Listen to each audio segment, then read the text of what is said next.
Hello, everybody, and welcome to the Modern Farming Podcast. We welcome you back for another week here. I have Brad Turner with me. We're really excited to come to you today, as we are going to try to do every week, maybe every other week, depending on our schedule. But look, we said it before. We Brad and I are so incredibly blessed to be able to do this, to be able to be given a platform to do this, and it wouldn't be possible without the Green Gene Foundation. If you want to learn more about the Green Gene Foundation, you can find them at the greengenefoundation.org. And the amazing people, Matt and Rachel and everybody who helps that organization and has provided Brad and I and Logan Cutts, who you'll meet later, giving us this incredible platform to talk about what we love so much, which is agriculture. And today we're going to bring to you, as we will every time we're on, we'll give you everything we got. But let me first introduce to you Brad Turner. Brad is probably one of the smartest guys I've ever met in the field of agriculture here, especially here in Florida. Very unique individual who's been in the citrus industry basically his entire life. And I've already learned a ton from him, and I can't wait to get into this episode because it's really, really what we do and really what Brad does. It's not just a job for him; it's a lifestyle, right? So, Brad, I know you and I have been talking about an article that was put out, I don't know, maybe 10 days ago about citrus production in Florida. Not only citrus production in Florida, but citrus production in the United States. And the numbers are downright scary.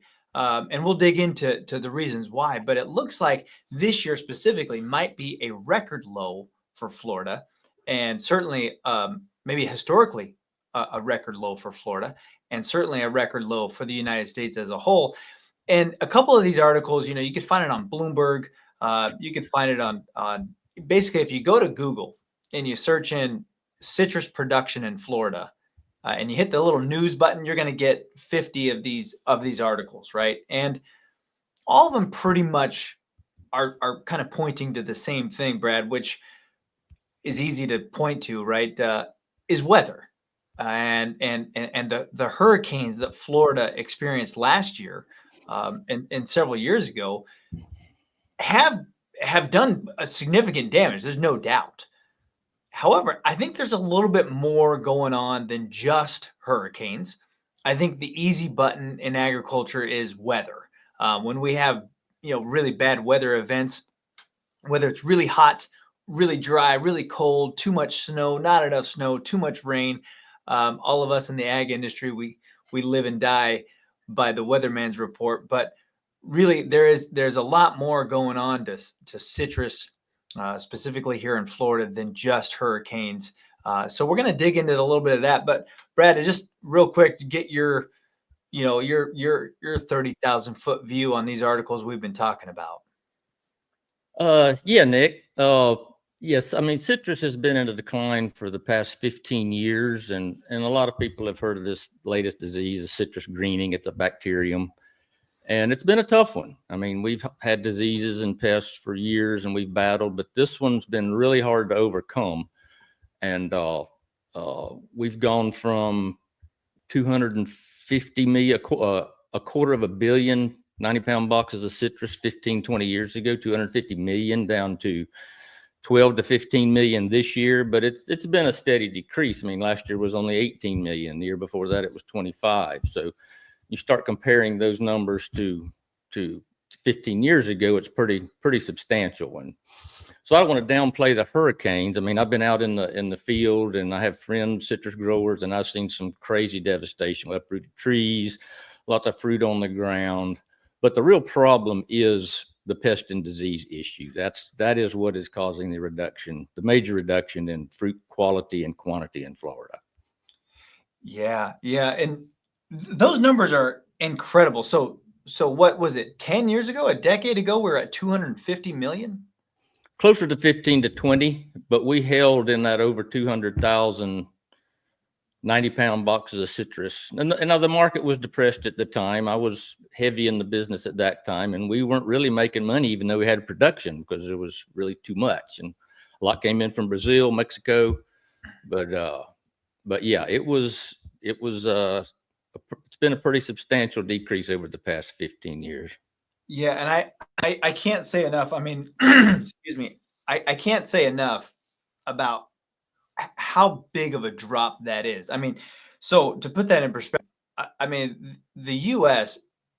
when we think of U.S. agriculture, we think a lot of corn and soybeans, right?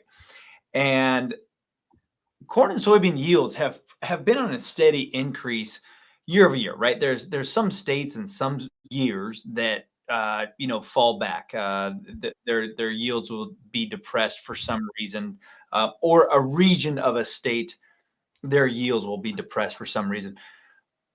But never have we seen a a million bushel difference in corn. Right. And in a single decade, that is unheard of. And so, and if that happened, pretty much U.S. agriculture would be in the complete tank, right? Because Yeah. the world lives on corn and soybeans. But for citrus, and really, Brad, citrus has really grown in really two regions, right? You got us, and you got California, right? I'm sure there's something in between there, but A million boxes in Texas, but not a lot. it's incredible. So this has not just overnight. This has been happening for the last 15, Yeah. 20 years. And what is it doing to the industry here in Florida? I mean, how are people kind of um, dealing with that kind of loss in production? How are growers dealing with that? Oh, a lot of the small guys have gone out. We've got processing plants closing down. A lot of packing houses. A lot of packing houses have closed down. It just takes so much fruit to keep them in business, and we're going to get to a point, if it keeps going the way it is, when the last juice plant closes down. The growers producing juice oranges, I don't know what they'll do. Fresh fruit, there'll always be a way to market, but Yeah. it takes a big plant to make orange juice. So And so that's a getting good point. scary. Yeah, sorry, and that's a really great point. Most people maybe don't understand Florida citrus. Where does Florida citrus go? What markets does Florida citrus serve? Yeah, the majority of Florida citrus is not fresh fruit. It's juice. I'm not sure of the actual percentage, but a lot of it goes in the can. It's frozen concentrate, single strength juice, whichever. But unlike California, where the majority of their fruit goes to fresh, just culls go to juice. So we are pretty much the juice producer. Before greening, we had some of the best quality, just because of where we are on the latitude line. We had some of the best quality of fruit in the world before this latest disease has kind of kicked our tail. But Yeah. so we can grow very high quality. We could grow very high quality, internal quality, where with fresh fruit, you're not as focused. You want good internal quality, but people buy with their eyes when they're buying fresh fruit. So it's more appearance, and orange juice has got to taste good or you're going to spit it out. Right. You can only stand so much bitterness, right? Right. Before. So we've got Florida as basically fills the juice market. You got California that's the fresh fruit market. And so when you talk about these plants, I mean, you're talking about multi-million-dollar crushing plants, right? Juicing plants. Yeah, that big evaporators that just take the water out and just leave the solid, the sugar and the nutrition, and then that's how most of juice is moved around that way, and then it's reconstituted. Yeah, incredible. And those are throughout the state of Florida, right? I mean, top to bottom. Yes. Yeah. I mean, just an incredible. So when you look at the industry, and you've been doing this forever, when you look at the industry, like how maybe if you could frame it up for those of us who aren't in the ag world, it started here, right? Like you said, 200 million boxes 20 years ago. How did we get from there to where we are today? Like, how did this all start? It obviously just wasn't 3 hurricanes in 2024. Yeah, no, well, I mean, it started with, we've had our share of diseases even before greening. That's kind of hard. So when this bacterium gets in there, it starts clogging that. So it makes it even harder for nutrition to flow. And so trees just aren't healthy. So we see all these symptoms of deficiencies and roots declining, and it's been a hard one to battle. I mean, in the beginning, it was really just, let's kill the bug, let's kill the vector, let's kill the pest. And we're still doing that, but most of the focus was on that. Then it started going a little bit into nutrition, more nutrition, maybe better nutrition. And that's where my heart is, in the nutrition side. And then to today, they just, and of course they want to kill the vector, try to control the vector, but it's to get a new rootstock or a new scion variety that can withstand the disease. So, and that's where we're at now. And then, as I think we were going to talk about the antibiotic injections, therapies they started to try to get us over the hump, bridge the gap, or whatever, until that variety comes out, is kind of where we are today, and we're not having a lot of success. Yeah. So, and before we get into, sort of the treatments that I know are happening today, and some really actually fascinating treatments, a lot of things that show a lot of promise, at least on paper or in a lab. But before we do that, let me back up a little bit. You talked about a vector, and for those who don't know, forgive us, we often get into this, kind of ag. A vector, Brad, what is? Can we just call it a bug? It's the thing that transmits the Right. disease. Right? It moves. So, it moves the disease from plant to plant. And a lot of times that could be a pest, a bug, usually a flying bug, right?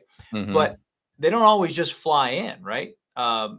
They can come in shipments. They can come by boat. They can come by airplane. Sometimes it's soil borne, right? Yeah. I remember there was a time in the 90s or even late 90s, early thousands, where you would walk through avocado groves in California, and there would literally be these pans on the floor before you walked out onto the farm. As you walk through the office and you kind of walk through this decontamination zone, there was these huge pans on the floor, like little pools, that you would make sure your boots were saturated to disinfect your boots. And as we moved from field to field, we would do the same thing, down to the fact that there was at one point in research corn where we had a disease come through and we were walking around with Tyvek suits on. So a vector is, it's really serious. When we talk about this vector that's transmitting this disease around, it's usually a bug, right? An insect. But a lot of times it could come on your boots as easy as, hitching a ride. Maybe you visited another country. Sure. Brad talked about scion, the scion wood. So when you hear of people grafting trees, for those of you who aren't, in the business here, but a lot of times the trees that you have or the fruits that you have, they have a rootstock that is really good at defending against some sort of pest or disease. And then they'll graft another piece of that type of plant on top of it that is really good at producing fruit. So not always is it the same rootstock as it is, the part of the tree that produces the fruit. So when Brad talks about good scion wood or that plant material, scientists and agriculturists and agronomists around the globe are always looking out for that variety that shows better defense against any said disease or pest. Right? Did I sum that up well enough? So thanks everybody for jumping on with us. We look forward to talking to you again here very shortly.